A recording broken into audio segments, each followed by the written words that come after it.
Assalamualaikum semua. Kali ini ibu akan tunjukkan cara masak ikan cencaru, masak terutuk cara orang Muar. Ini saya kan orang Muar, jadi kita tunjukkan cara masakan orang Muar. Okey, mula-mula kita perlu ada ikan cencaru. Ikan cencaru haruslah kita bersihkan dan kita belah belakangnya untuk kita letakkan rempahnya nanti. Tapi sebelum tu nanti ibu akan tunjukkan cara untuk kita buang hanya ikan dulu. Kita akan menggunakan tepung, garam dan sedikit air limau. Ini untuk buang hanya ikan ya. Nanti kita akan buat. Kemudian bahan-bahan untuk rempahnya adalah lada kering, serai, bawang kecil campur dengan bawang besar dengan bawang putih.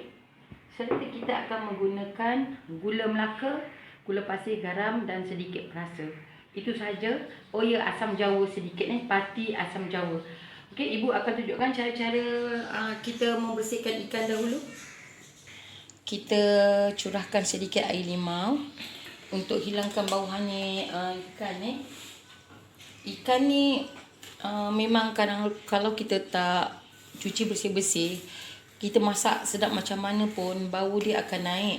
So, cara mak bapak saya ajar saya masak perlu cuci ikan bersih-bersih.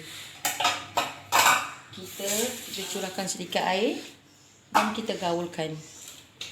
Cuci bersih-bersih Dalam perut ni jangan lupa kita cuci.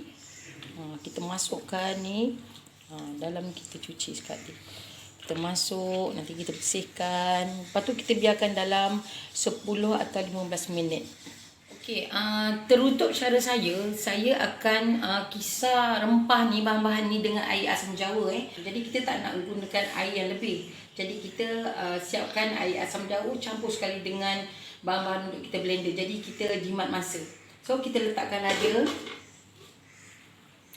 Lada ni kalau nak pedas kita tambahkan lagi lah. Kalau tak nak kita kurangkan. Lada ni saya dah rebus dulu ya. Kemudian kita letak serai. Kita letak bawang.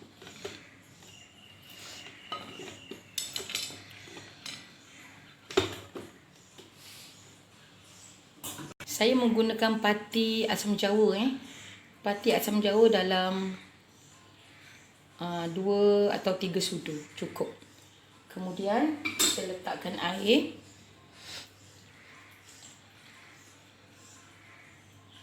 Air tu agak separuh daripada bahan tu dikisar lah. Okey, kemudian kita boleh blender bahan-bahan tu telah kita campur dan kita boleh blend sekejap. Okey, ikan yang tadi ibu dah perap tadi kita dah cuci bersih. So kita letakkan di sebelah sini. Sementara rempah tadi yang dah blender dah siap. So kita letakkan gula Melaka anggaran 1 biji, 1 buku tadi kita letakkan dalam. Kita letakkan dalam rempah tadi. Kita tambahkan sikit sebab masakkan ni perlukan gula lebih sikit ya. Sebab lada kan, jadi kita letak dalam 3 sudu gula pasir. Kita letakkan garam.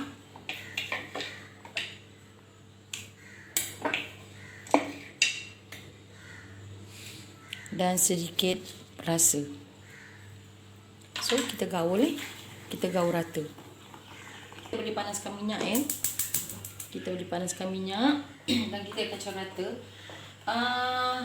Rempah ni sekiranya lada itu pedas, kita kena tambah lagi gula Sebab kalau masak macam lauk bertumis lada ni memang perlukan gula lebih sikit, rasa manis. Dan sekiranya ada daun kunyit, kita boleh juga letakkan daun kunyit. Tadi saya nampak dalam peti sejuk anak saya ada daun kunyit dan saya letakkan daun kunyit sekejap ya. Okey, kita letakkan daun kunyit sedikit. Dan kita rasa bila rasa masam, masin, manis dah cukup, kita boleh mula letakkan rempah dalam ikan ini. Okey, kita tunjukkan caranya. Kita letak dalam rata-rata letak. Kita tunjuk ni. So, kita macam ini kita boleh letak kat dalam kuali.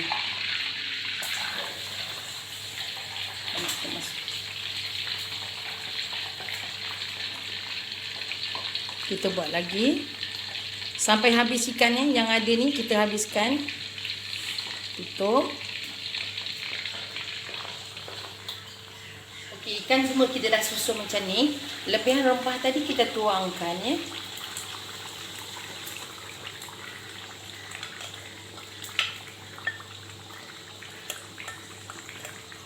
Rempah tadi kita dah masukkan semua lebihan tadi. So, kita buka api jangan besar, pelan-pelan saja ya. Nanti kita akan balik-balikkan dia sampai masak ya.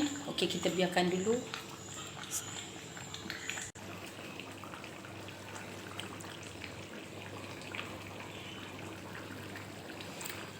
Kita kena balik-balikkan tapi jangan kerap, takut ikan tu hancur. So, api jangan kuat sangat. Ini tadi ibu dah balikkan ya.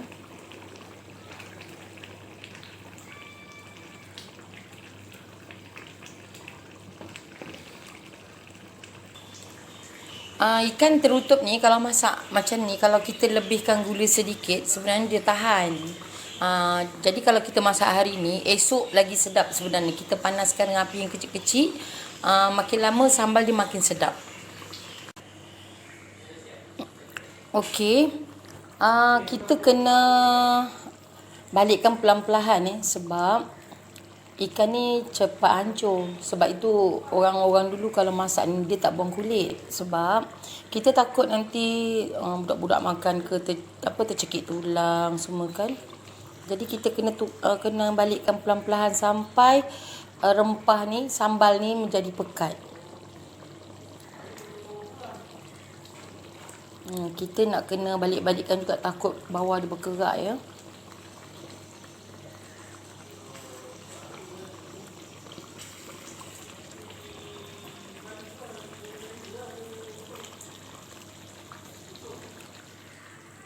Alhamdulillah, sambal terutup kita, ikan cecaru masak terutup dah masak So sekejap lagi kita boleh hidangkan. Tunggu ya. Kita siapkan dulu hidangan kita. Dah siap dah ikan cecaru masak terutup kita. Okey, jangan tak jadi tahu kalau buat. InsyaAllah kalau ikut caranya mesti jadi punya. Okey, terima kasih. Assalamualaikum.